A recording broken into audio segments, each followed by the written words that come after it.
Our next keynote is somebody who knows all about the niche, bizarre games and their risks and rewards in our current climate. Specializing in marketing, community, production, and content creation, Jenny Windom is currently the Communication Director for Ivy Roads, lead production and marketing at Soft Not Weak, and is one of 4 organizers and the main host for Wholesome Games.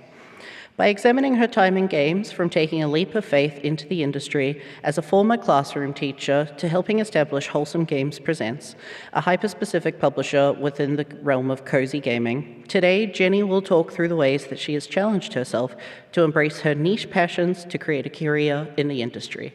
Please welcome Jenny to the stage.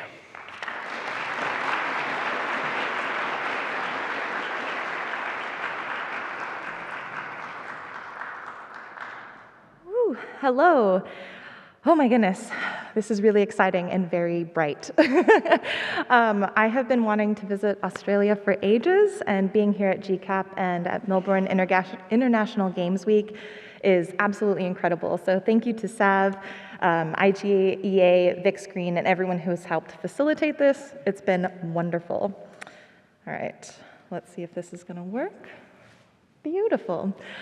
So yes, I am Jenny Windom. I am proud to say that I have had the chance to pick up a very wide variety of experiences in this industry.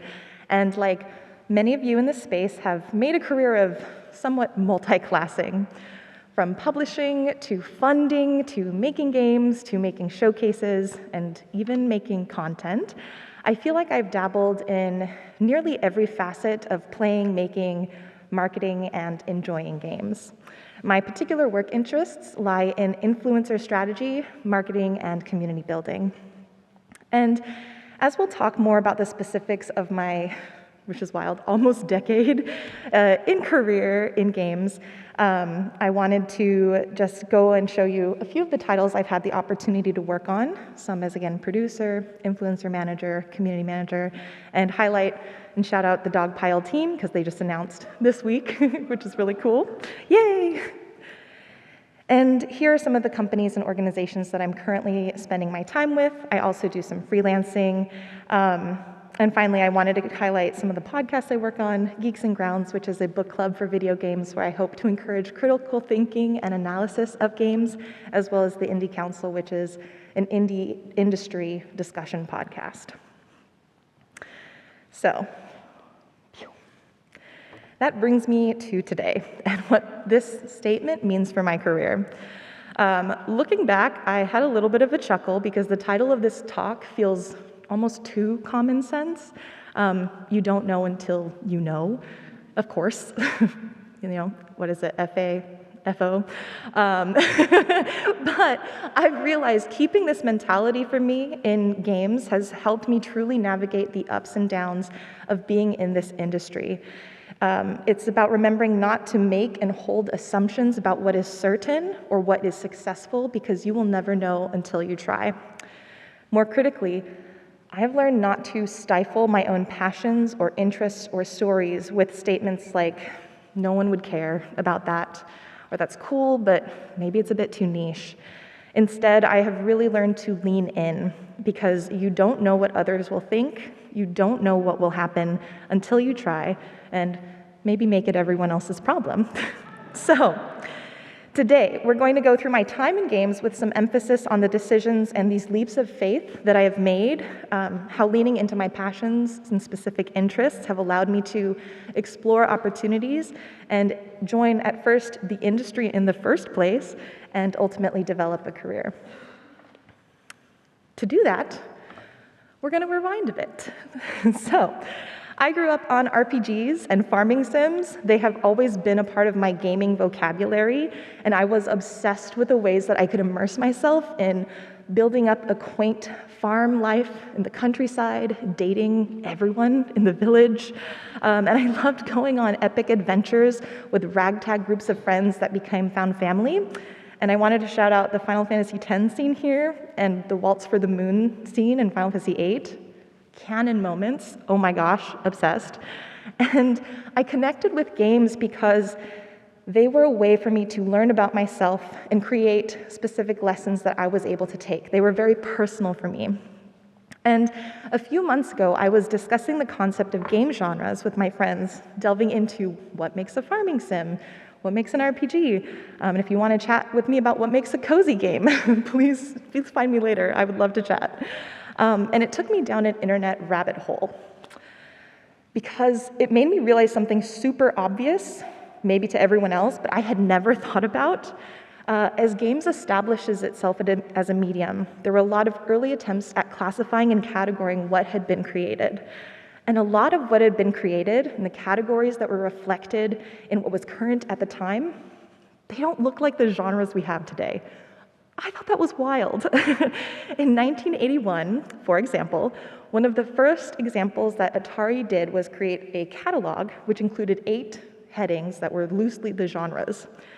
And it was Skill Gallery, Space Station, Classics Corner, Adventure Territory, Racetrack, Sports Arena, Combat Zone, and Learning Center.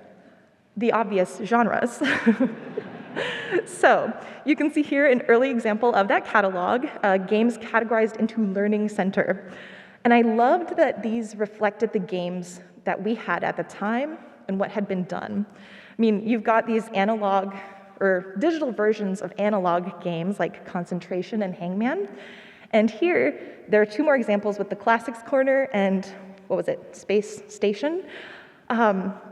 I just thought this was hilarious because this is just not how I would categorize games today. And again, they reflect the ambitions, the interests, and the developers who were creating games at the time and the tools that they had available.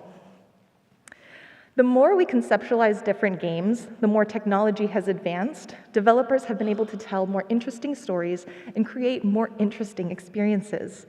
And it's incredible to see how games have grown from Space Invaders, Learning Center, and into the genres we know and love today. And what's even more exciting is to realize we still have genres and stories to discover. Little familiar game, potentially. We've seen the evolution of genres. We have Metroidvania, Souls-like, Survivors-likes, just to name a few. And every time we feel like we've seen it all, that we have a sense of the categories at play, something fresh comes up. And while a lot of what I've been focusing on has been mechanically driven, I want to emphasize that this is also the case for the narratives that get told. The more support provided across the industry, the more accessible and approachable tools become, the more people can hop in to tell their stories that haven't yet been shared in game form. So we have examples. Selfishly, this is a game that I was the producer for, Spirit Swap. It's a story of people living their lives in a fantasy solarpunk version of Lebanon. The something new can also come from creatives with backgrounds in theater, movement, performance art, and again, due to the approachability of tools, are able to experiment with new ways to tell their stories in game form.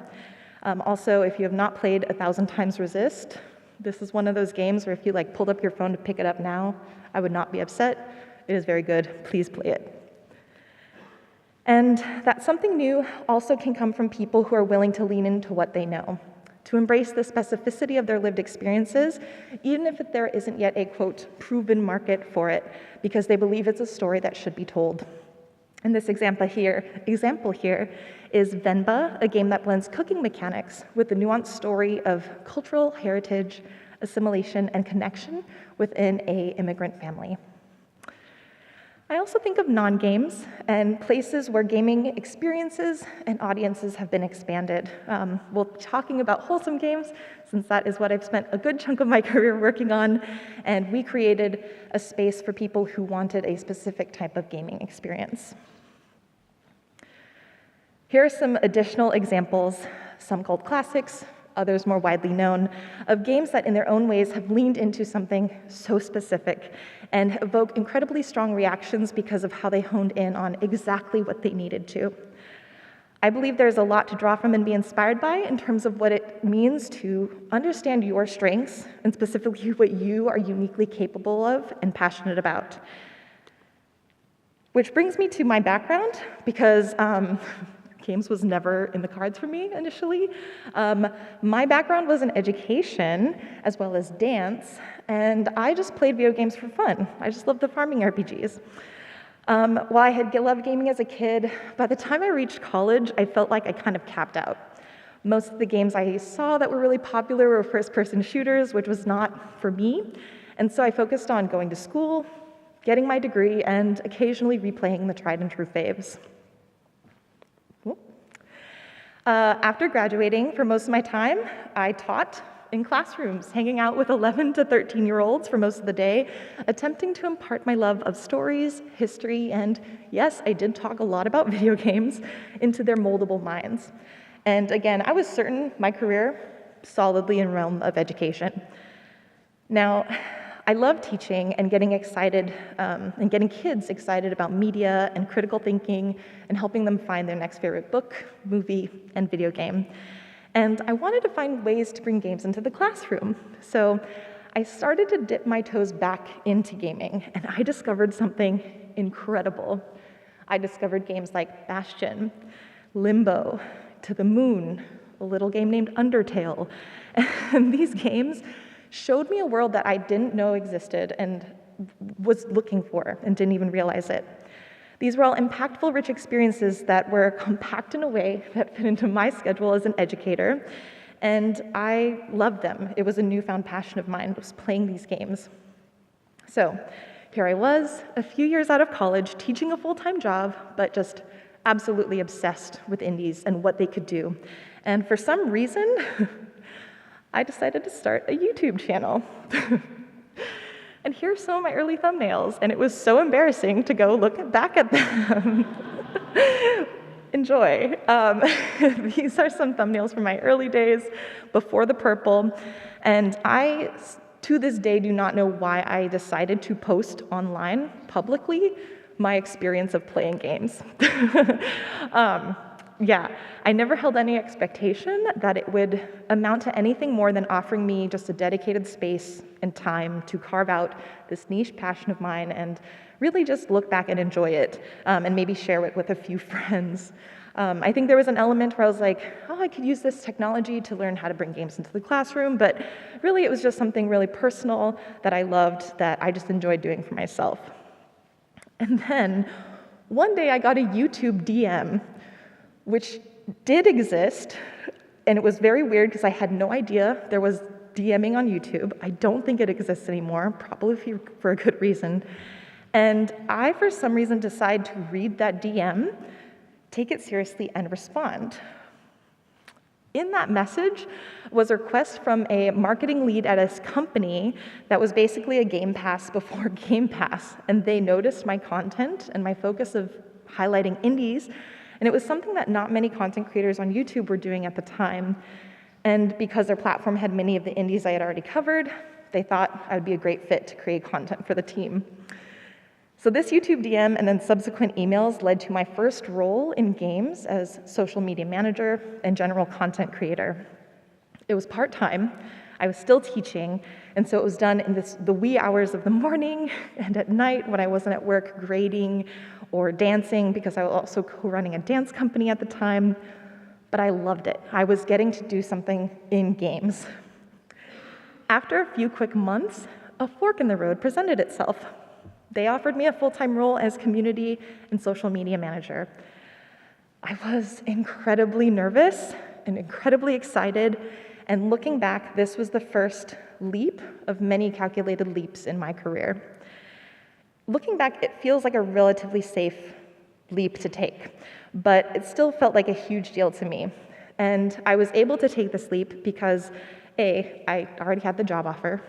That was very secure. But I also had the backup of being able to go into the classroom if I needed to. My license wasn't going to expire for another few years. And while we definitely needed the income from both myself and my partner, I did have a partner who could financially support us a little bit if I found myself with a window of unemployment. So I made the leap, and I was going to try my way in games. If you are new to the industry, like I was at the time, there is a lot to figure out. There was a lot I just had no idea. I didn't know what a build was, didn't know what they meant by first-party contacts, how to do a social media, anything. How do you get into a showcase so millions of people can see your game and you can stand next to Keanu Reeves complimenting everyone? Like, I don't know. And jumping from education into games forced me to take quick stock of what I knew and was strong at, because there was a lot in the industry that I had no idea how it worked. And I realized very quickly, running a classroom is not actually that different from being a community manager. I dealt with kids all day, towing the line, really pushing boundaries, having trouble communicating their feelings. And, you know, if you've ever been in a Discord server, that might sound a little bit familiar. Making a curriculum, this was comparable to creating a social media plan. Lesson plans were same as creating production spreadsheets. And I realized there was a lot that I knew that had set me up for success if I just paid attention and was willing to see and create those connections.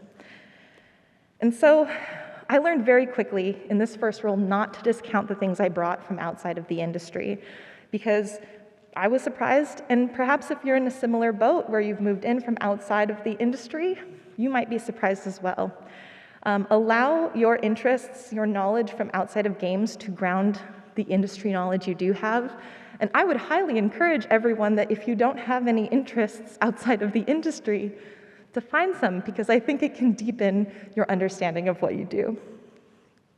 So that was the point. I had gotten in. I was so excited. I was working in video games, and the next few years were about honing my goals and what I actually wanted to do with my time in the space. When Rose City Games reached out to me, I took another leap to join their studio. It appealed to me for a few specific reasons. It was local.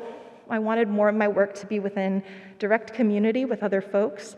I had been working mostly remotely, or entirely remotely, because the company was based in the EU, which was lovely, but a little bit lonely.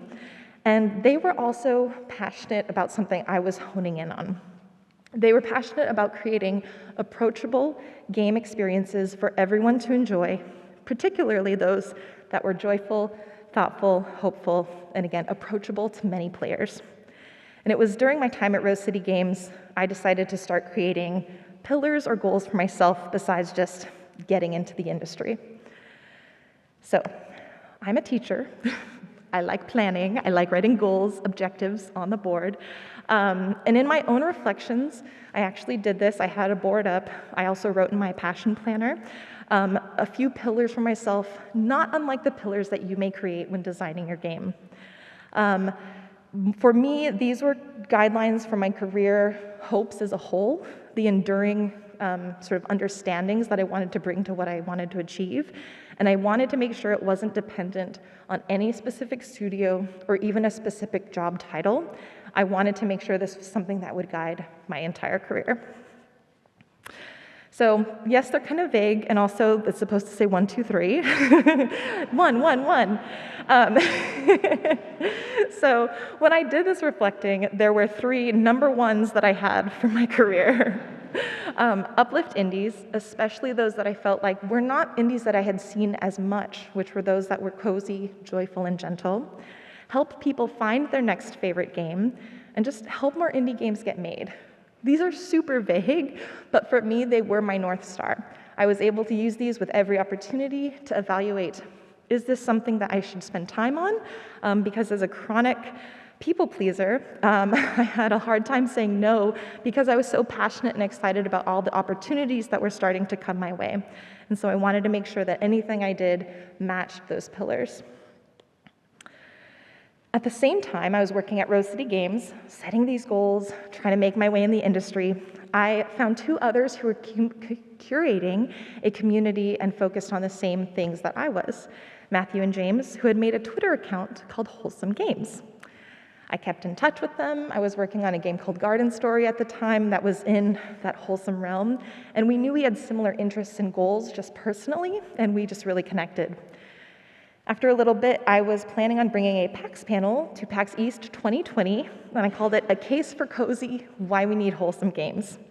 And I asked to see if either one of them wanted to take part, and James was available. So the panel was accepted, and that PAX East was one for the books, for many reasons. It was the first time I got to show 2 games with Rose City Games. I got to meet Matthew and James for the first time in person. The panel did get accepted, so I was super stoked. And I got to see this Animal Crossing booth, which was another canon moment in my life. Outstanding. Nintendo, please bring it back every time you do a show, if you're here and you hear this. We were also using a lot of hand sanitizer as we were hearing about a whisper of an illness that was making its way around beyond the normal con crud, but other than that, things were going great. We were very excited. Before the panel, I distinctly remember having a conversation with my friend Josh, who was also on the panel, and he said, "What do you hope for this?"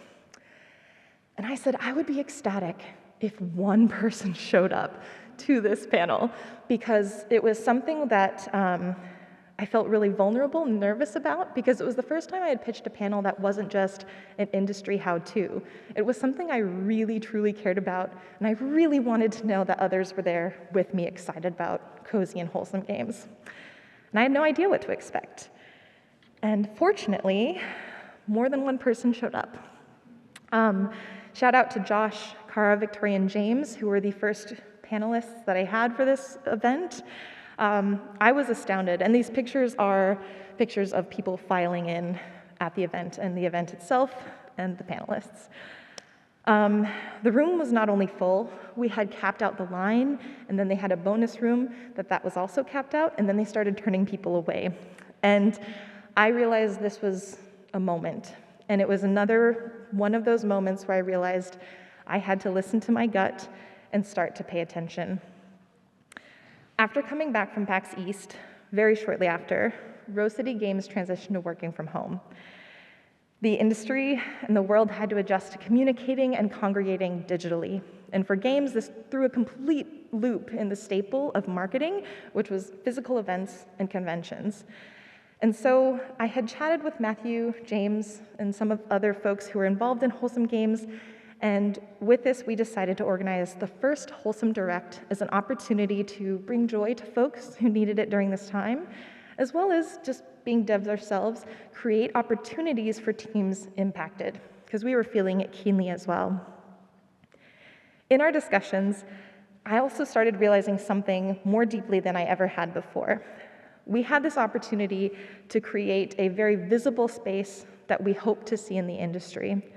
As a player and consumer, I loved the excitement of showcases like E3, the Nintendo Directs, and every event that highlighted upcoming games, but I also often felt like when I was watching showcases that they really weren't for people like me or people with interests like me.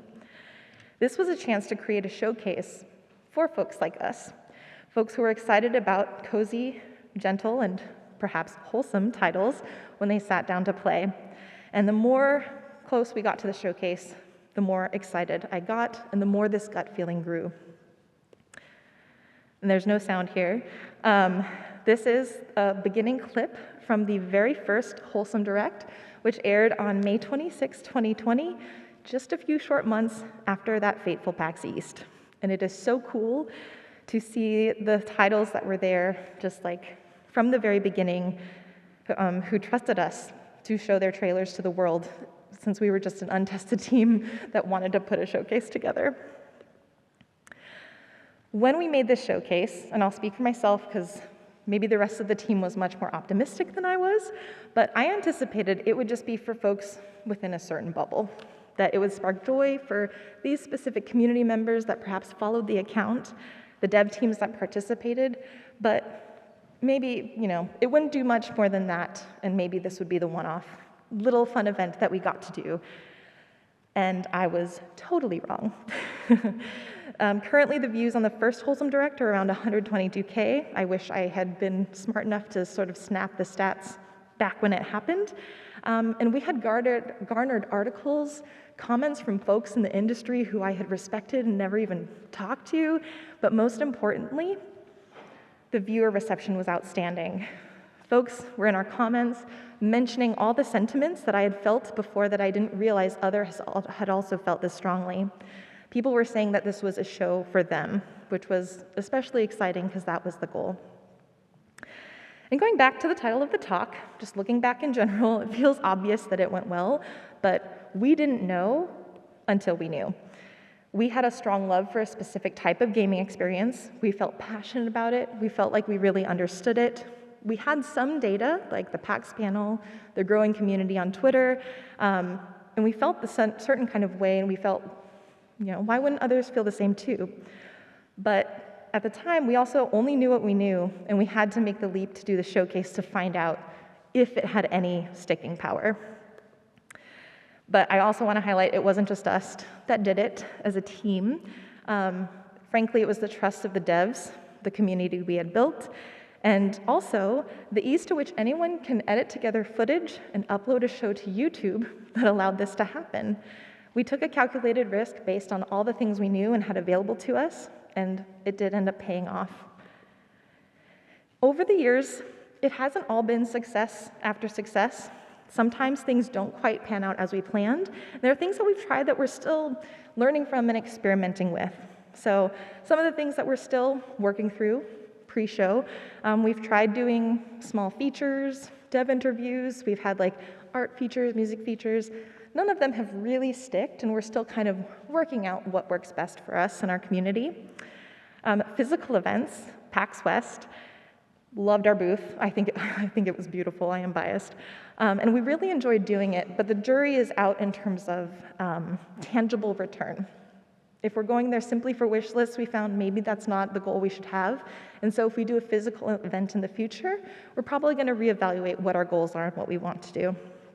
And there are plenty of ideas that we are sitting on right now that we just haven't done anything about yet because we just don't know what to do with them, to be quite frank. But even with the things that are still in the works, that we're still experimenting with, there's a lot that's gone right based on our strategy of staying true to what we know, trusting our gut, and taking small, calculated leaps. Since our debut showcase in 2020, and we've celebrated now our 12th show over 5 years, we've slowly but surely reminded ourselves what our pillars are, reminded ourselves what we know and what we're good at, and then push little by little at the things we don't know, taking small, calculated risks to bridge those gaps. So some of the things that worked. Fundraising. We've been doing it since nearly the inception of showcases, because for us, one of the pillars that we have is real-world impact through the celebration of games. We've done fundraisers for Palestine Children's Relief Fund, World Central Kitchen, Point of Pride, and more, raising over $200K. We've also showcased over 375 titles with over 1 million wishlist editions, which is really cool sounding. We've tried out Steam sales that happen now annually in August, and we've also added things like influencers to our showcases relatively recently, which I'm especially proud of because it's not only showcasing creators who love to do cozy game content, but we also are highlighting folks we think are doing amazing things with their platform in the industry. And perhaps the leap that we've taken that I'm most proud of was our move into publishing. After working with teams as curators over the last few years, we built relationships with a few folks and talked with them more deeply about what they needed. One such developer was Jess, who was working on Usagi-shima. And I believe it was Matthew in particular who had chatted with her about the support she was looking for and how maybe Wholesome Games could potentially offer some of that support. She didn't want funding to expand the game or a traditional publishing partner, but she did want to make sure that her game found the right audience, the audience that we had been cultivating. And in these conversations, a seed of an idea that we had casually discussed in the past began to sprout. With the 4 of us currently on the team, Victoria, Matthew, James, and myself, we knew we had strong marketing and publishing skills, we knew the audience, and we'd started discussing what to do with Wholesome Games in the future. And while there were a lot of unknowns and questions that we had to account for and explore, we hoped that we could do something that allowed for more variety and options for small teams and small games in the industry. Now, I want to take a small detour. So we have our main story, the Wholesome Games thread, that I used for the narrative arc here, but I want to focus on two things I was doing at the same time that informed and helped mitigate the risks that we were choosing to take, especially moving into publishing as Wholesome Games. And that was joining the advisory team at Kowloon Nights, which later transitioned into a role at Kepler Interactive, and then joining a co-op called Soft Not Week as a fellow co-owner, producer, and general marketing catch-all person. So Kowloon Nights is a gaming fund, or was a gaming fund, which has later turned into Kepler Interactive, and it provided me with the incredible valuable experience in learning how the funding side of the industry worked. I had actually made the connection through my time at Rose City Games. I sort of started helping just with social media, helping edit press releases, and I realized I had the opportunity to ask to learn about something I would maybe never have the chance to, and that is going through pitch review processes. And so I just took the leap, asked if I could join, and just learn about funding and pitching, and I was very surprised when they said yes, and I got the opportunity to add to my knowledge and my repertoire. The other mini detour that I'd like to take is that while working on Wholesome Games and at Kowloon Nights and Kepler, I was also making a game in whatever spare time I had. Looking back, I'm like, wow, time management skills, dang. But I was working with my friends and coworkers at Soft Not Week. I joined to really help out, first to organize things for them, and then they adopted me more and more into the fold. And what was unique about this is we weren't just making a game for the first time together, which is already great and exciting, but the multiplier was we were making a game that was going to have a Kickstarter.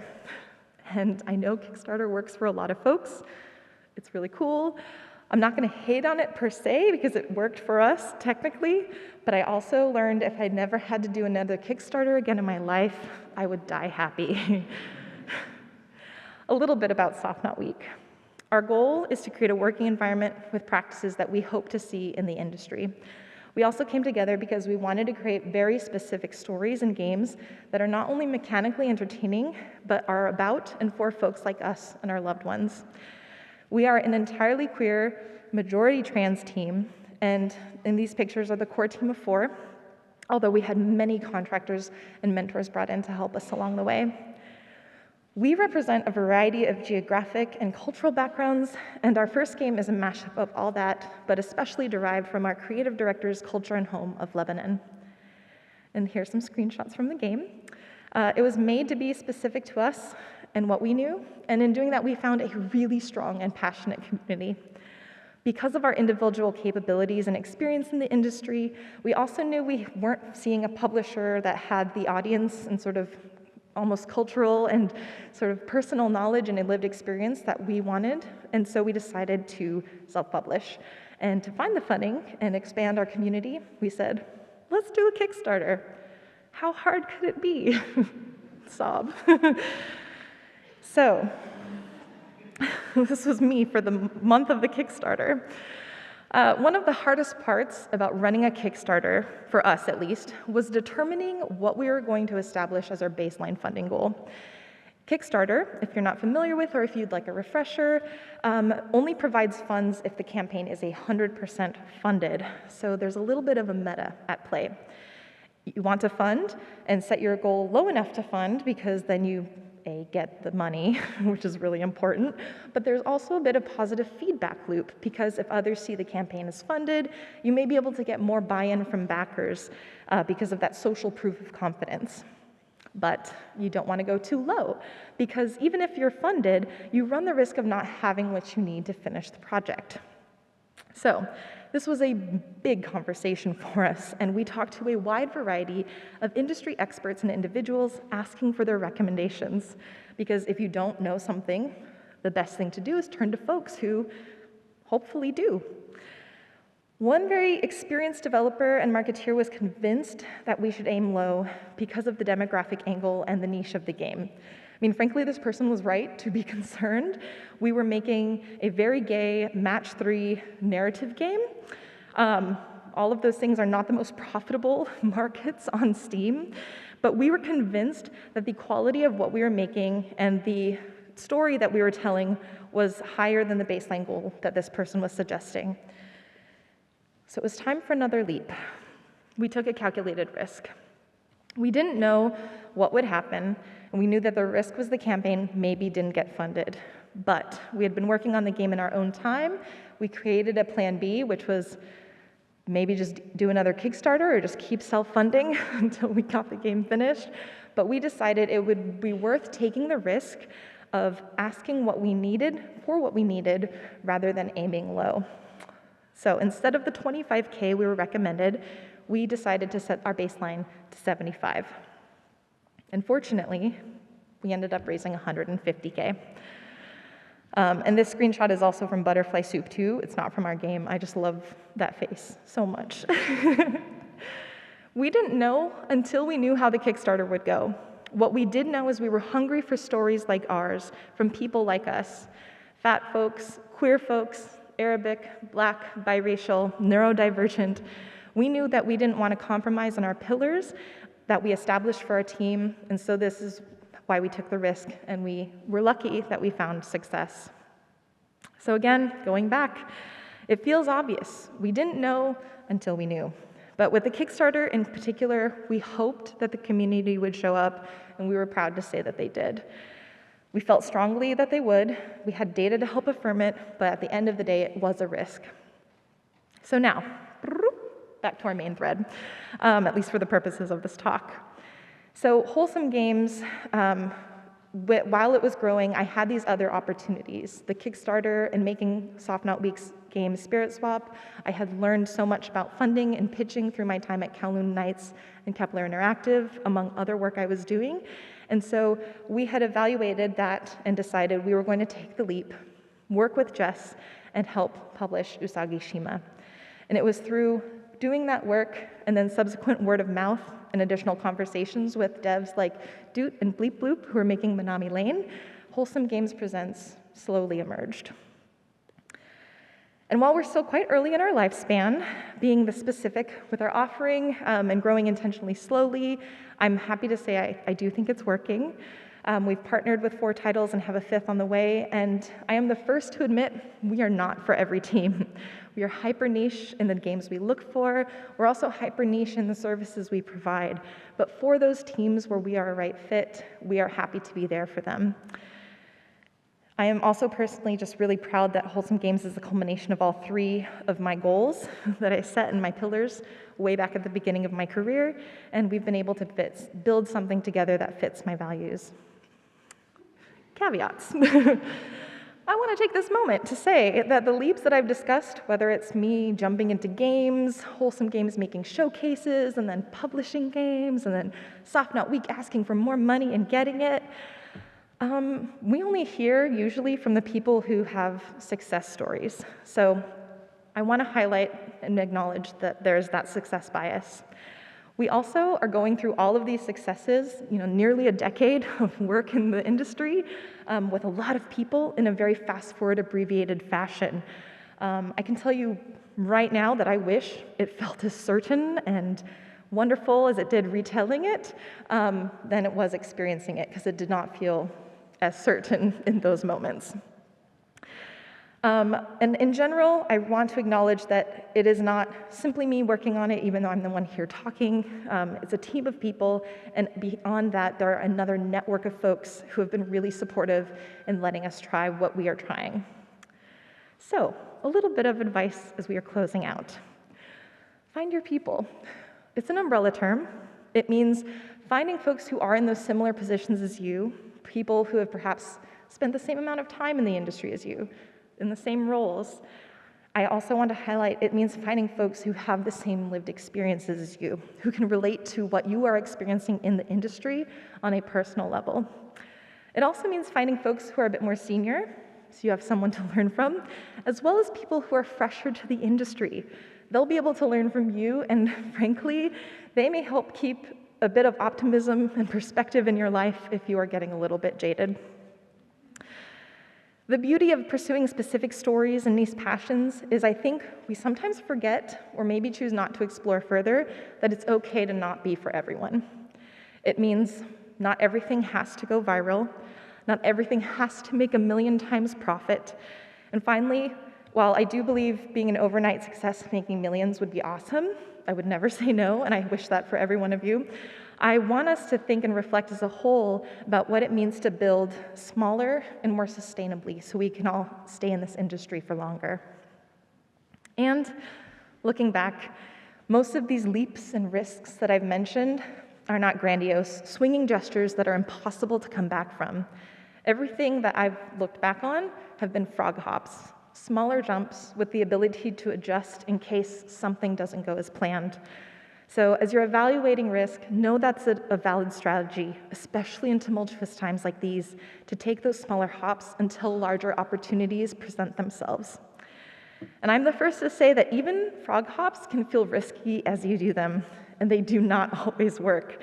But when you take these smaller, sometimes micro-feeling steps, it can provide a buffer that allows you to try new things without risking everything. Sometimes things don't go the way you plan. I'm the first to admit it, and frog hopping can really help those moments feel less scary. And this line from Carl Rogers, who's a psychologist, is one that stuck with me over the years. He, Carl, is known for saying, "The most personal is the most universal."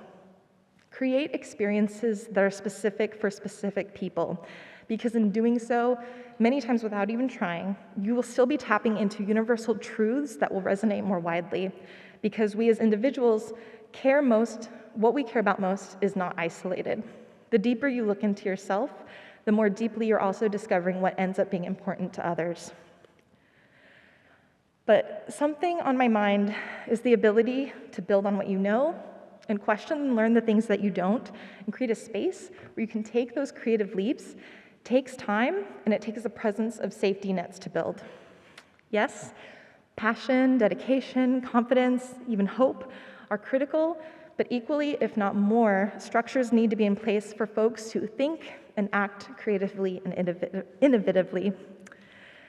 The ability to be creative and specific in your storytelling requires systems both within and outside of the gaming industry. Within games, this can look like a variety of funding sources to draw from. It can look like unions to protect employees. Outside of games, it looks like a base level of safety and security in someone's daily life, not having to worry about housing, food, access to medical care, or frankly, not having to worry about increasingly open fascism and authoritarianism occurring in many parts of the world. The ability to share your story and take risks relies on people, your friends, coworkers, and peers who are there to help you fill those gaps, allow you to ask questions, and build their knowledge. It also relies on you as a human to be vulnerable, to actively take part in that process of creation. I talked earlier about how tools have made game development more approachable, but I worry we're in a time where the use of generative AI represents the exact opposite of what I've been talking about here today. When we see tools used to remove humans from the process of creation, games and how we experience them are worse for it.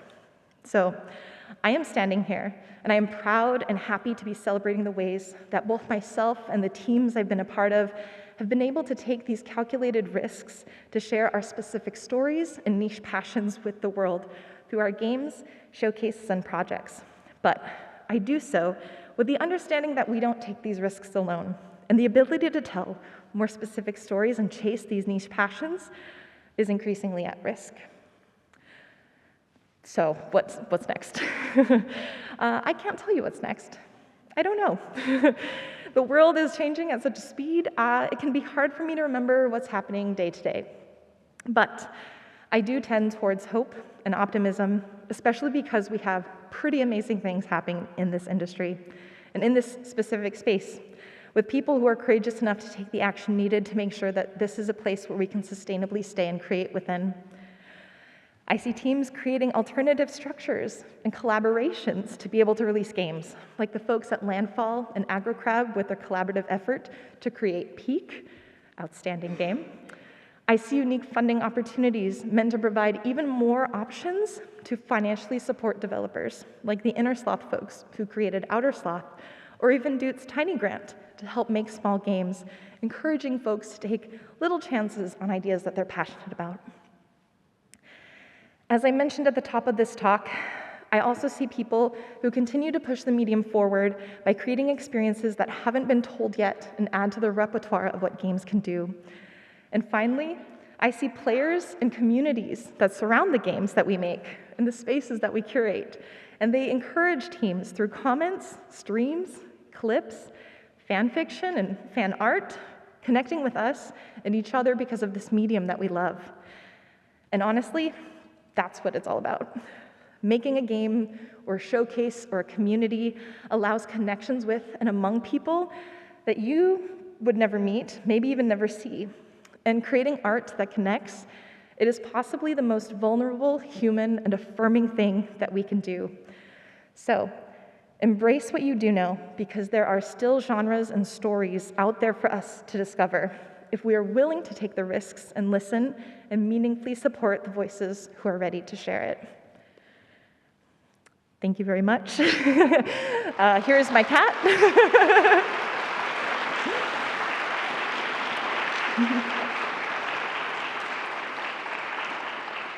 And I'll be around all Games Week. If you would like to chat, I would be very happy to.